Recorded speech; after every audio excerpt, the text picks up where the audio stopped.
Hi students, welcome back to your own institute ERC Education Research Center। तो प्यारे बच्चों, जैसा कि हमने आपसे प्रॉमिस किया था कि एग्जाम तक हम आपकी बहुत अच्छे से तैयारी करवाएंगे और उसके लिए हम उसी क्रम को आगे बढ़ा रहे हैं। और हम आज लेकर आए आपका सामाजिक के इंपॉर्टेंट एमसीक्यूज। इससे पहले हमने सॉल्व किए हैं इंग्लिश के सारे इंपॉर्टेंट एमसीक्यूज, सारे लेसन हमने उसमें कवर किए, सारी फॉर्म्स हमने उसमें कवर किए और आप सभी ने बहुत अच्छे से उसमें पार्टिसिपेट किया, बहुत अच्छे नंबर आपने अचीव किए हैं।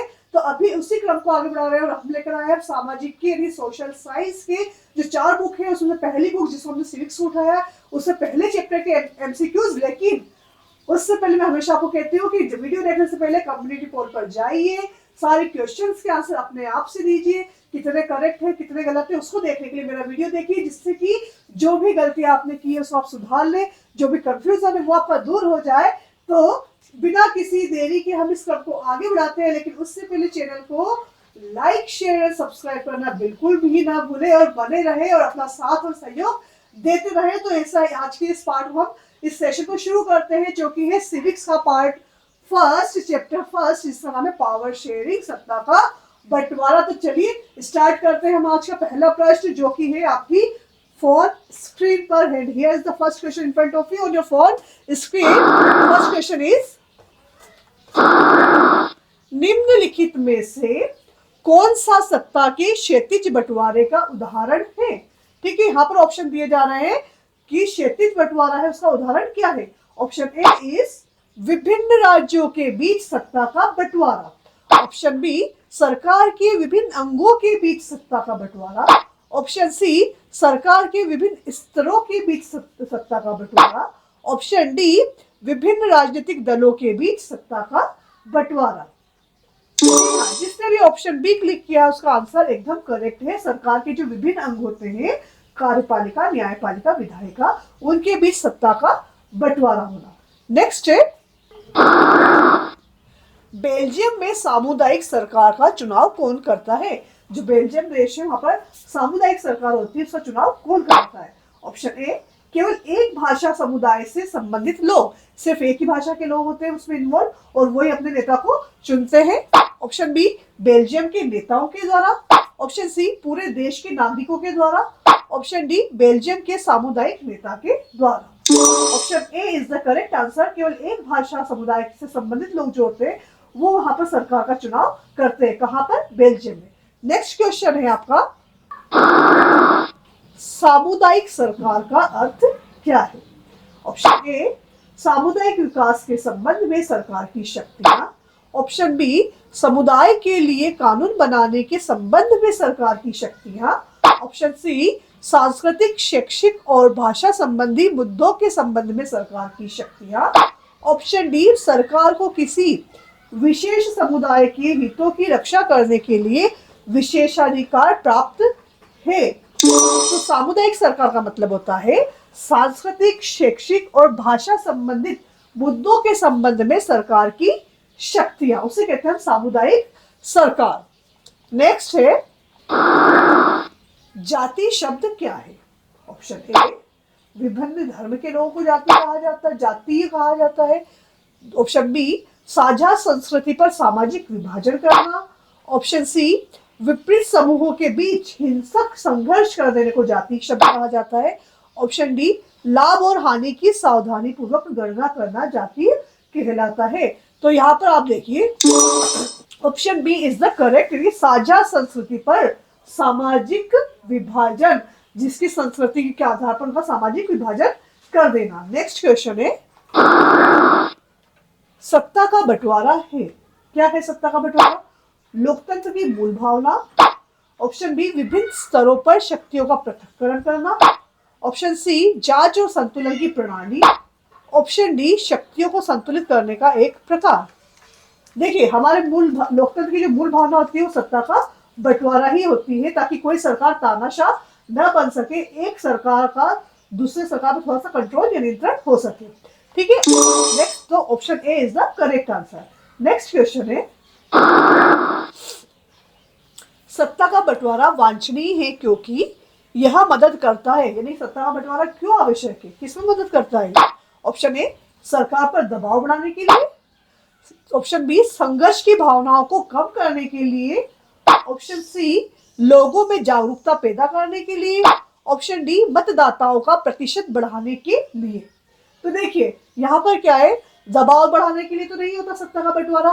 क्यों होता है? ताकि लोगों के बीच में संघर्ष की भावना कम से कम हो, संघर्ष लोग कम से कम करें, इसलिए इसकी आवश्यकता होती है। Option D is the correct answer. Next question है आपका, जांच और संतुलन की प्रणाली का अर्थ है। देखो आप एक एक वर्ड को यहाँ पर क्लियर करते हुए जा रहे हैं, तो आपको मैंने कहा ना एमसीक्यूज भले ही है लेकिन 2-2 नंबर के क्वेश्चन के अंदर भी आ ही जाते हैं, परिभाषाओं के रूप में पूछ ले जाते हैं। तो यहाँ पर जांच और संतुलन की प्रणाली का क्या अर्थ है? ऑप्शन है शक्तियों का क्षैतिज वितरण, नागरिक शक्ति का साझाकरण, ऑप्शन बी शक्तियों का पृथक्करण, ऑप्शन सी विभिन्न संस्थानों के बीच शक्ति संतुलन बनाए रखकर सरकार के अंगों की असीमित शक्तियों के प्रयोग पर रोक लगाना, और ऑप्शन डी है शक्तियों का संघीय विभाजन। तो option C is the correct answer. के विभिन्न संस्थानों के बीच जो आपकी शक्ति संतुलन बनाए रखना तथा उनकी असीमित शक्तियों के प्रयोग पर रोक लगाना, इसलिए जांच और संतुलन, क्योंकि अगर जांच की वो डर नहीं रहेगा तो वो अपनी मनमानी करेंगे, तो इसलिए यहाँ पर जांच और संतुलन का क्या मतलब है? क्योंकि शक्तियों के प्रयोग पर रोक लगाना, असीमित शक्तियां जो होती है वो उस पर रोक लगाना। नेक्स्ट क्वेश्चन है, निम्नलिखित में से कौन सी विशेषताएं भारतीय और बेल्जियम के सत्ता साझेदारी व्यवस्थाओं में समान है? ठीक है, तो ऑप्शन ए विभिन्न स्तरों पर सरकारों के बीच सत्ता साझा की जाती है। देखिए यहाँ पर आपको ए के नीचे ए दिख रहा है, ए बी सी डी। यहाँ पर यह है कि मैं आपको चारों क्रम लिख कर दूंगी, उस अंदर ए बी सी डी सारे करेक्ट है तो आप ए पर क्लिक करेंगे। नेक्स्ट है सरकार के विभिन्न अंगों के बीच सत्ता साझा की जाती है, ऑप्शन सी विभिन्न सामाजिक समूहों के बीच सत्ता साझा की जाती है, और ऑप्शन डी सत्ता विभिन्न दलों के बीच साझा की जाती है और प्रतिस्पर्धा का रूप ले लेती है। अगर चारों ही ऑप्शन आपके सही है तो आप ए को क्लिक करेंगे, और अगर बी सी और डी आपको सही लगता है तो आप बी पर क्लिक करेंगे, और ए और सी आपको सही लगता है तो आप सी पर क्लिक करेंगे, और यहाँ पर ए सी और डी सही है तो आप बी पर क्लिक करेंगे। यहाँ पर जो अलग से टेबल थी हमने इसके अंदर ही बता दी आपको, ताकि अलग से आपको देखना न पड़े। तो देखिए विभिन्न स्तरों पर सरकारों के बीच सत्ता की साझी की जाती है। क्या बेल्जियम और भारत में दोनों में सेम है? क्या चारों की चारों चीजें मिलती है क्या बेल्जियम की सरकार में और भारत सरकार में?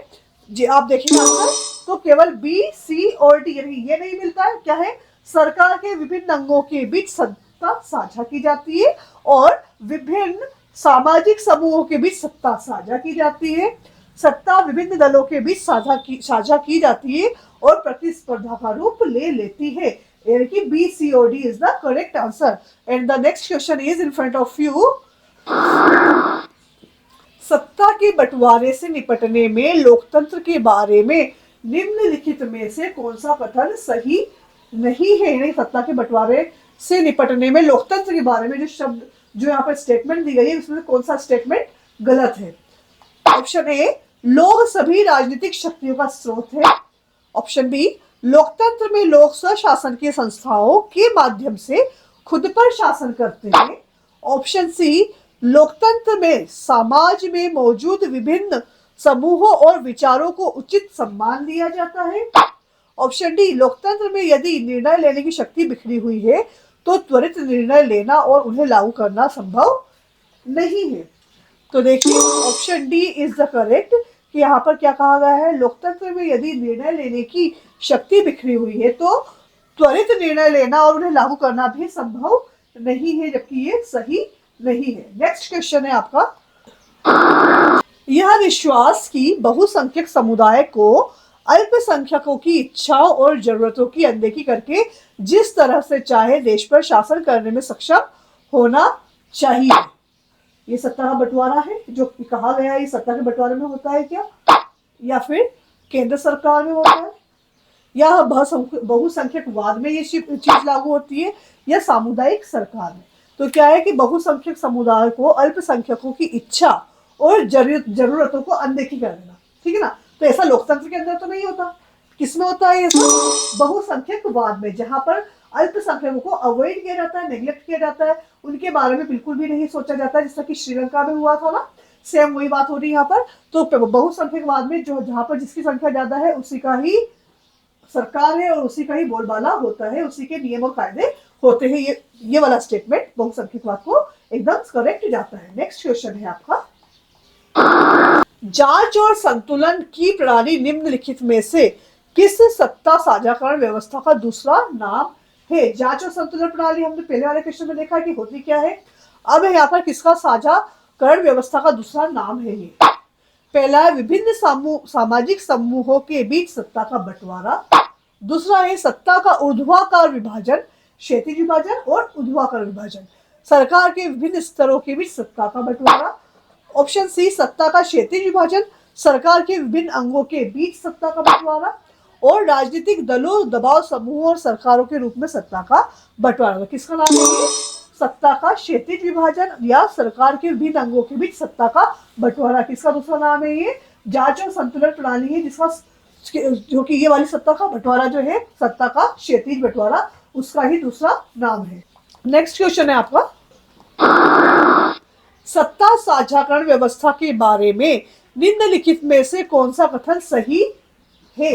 कौन सा कथन सही है? ऑप्शन ए, सत्ता का बंटवारा केवल उन समाज में आवश्यक है जिसमें धार्मिक, भाषाई और जातीय विभाजन है। क्या सत्ता का बंटवारा वही आवश्यक है? क्या सत्ता का बंटवारा केवल उन बड़े देशों के लिए उपयुक्त है जिनमें क्षेत्रीय विभाजन है? नागरिक शास्त्र सत्ता का बंटवारा। ऑप्शन सी, हर समाज को किसी न किसी रूप में सत्ता के बंटवारे की जरूरत होती है, भले ही वह छोटा हो या उसमें सामाजिक विभाजन न हो। ऑप्शन डी, सत्ता का बंटवारा बिल्कुल भी जरूरी नहीं है। कौन सा कथन सही है आपका? तो option C is the correct. हर समाज को किसी न किसी रूप में सत्ता के बंटवारे की जरूरत होती है, भले ही वह छोटा हो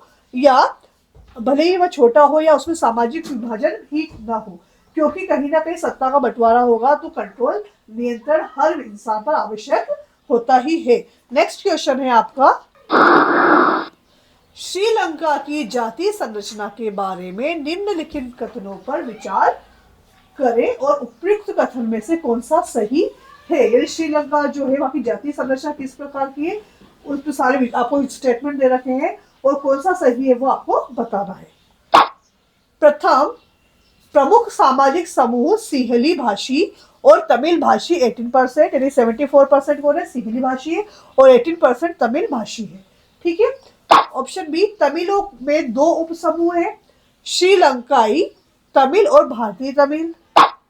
लगभग 7% ईसाई है जो तमिल और सिंहली दोनों है।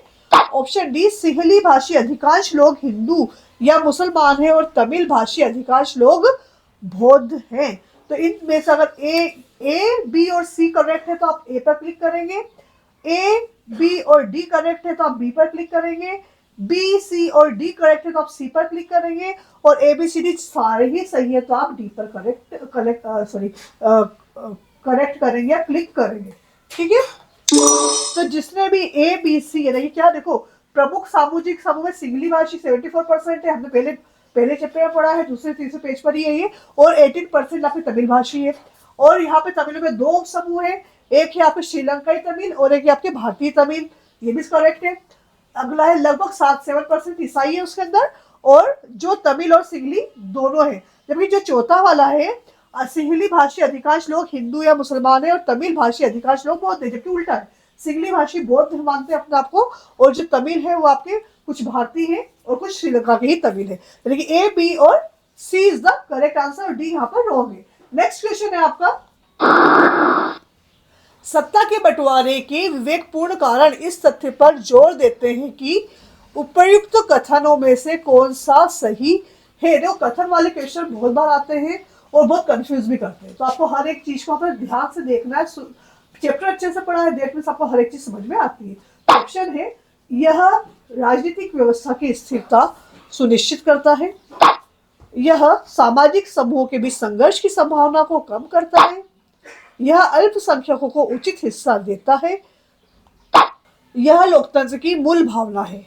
यानी जो सत्ता का बंटवारा है, लोकतंत्र की मूल भावना है, यह हमने स्टार्टिंग वाले क्वेश्चन में पढ़ चुके हैं।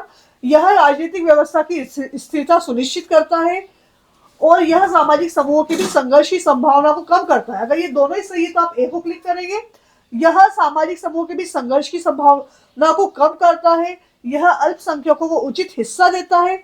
और ए सी और डी अगर सही है तो आप बी वाला करेंगे। सी है, यह अल्पसंख्यकों को उचित हिस्सा देता है। सी सभी सही है, ए बी सी डी सारे सही है तो आप सी वाले को क्लिक करेंगे। और यह लोकतंत्र की मूल भावना है। और अगर यह लोकतंत्र की मूल भावना हो, यहाँ पर लिखा ए बी और सी, ए बी और सी करेक्ट है तो आप डी वाले पर क्लिक करेंगे। And the answer is A B और सी तीनों ही करेक्ट है। नेक्स्ट है, राजधानी शहर ब्रुसेल्स में कितने लोग फ्रेंच और डच बोलते हैं? ठीक है, ऑप्शन ए 60% फ्रेंच और 40% डच। देखो राजधानी ब्रुसेल्स की बात हो रही है, ठीक है, ये ध्यान रखना है आपको। पूरे बेल्जियम की बात नहीं कर रहे, राजधानी ब्रुसेल्स की बात कर रहे हैं। ऑप्शन बी 50% डच, 50% बेल्ज। Option C 80% French, 20% Dutch. Option D 80% Dutch और 20% फ्रेंच। तो option C is the correct, 80% French और 20% डच। जबकि पूरे बेल्जियम की बात करें तो उल्टा है, वहां पर 80% डच बोलते हैं, 20% फ्रेंच बोलते हैं। लेकिन ब्रुसेल्स के अंदर सिर्फ राजधानी के अंदर है कि 80% फ्रेंच बोलते हैं और 20% डच बोलते हैं।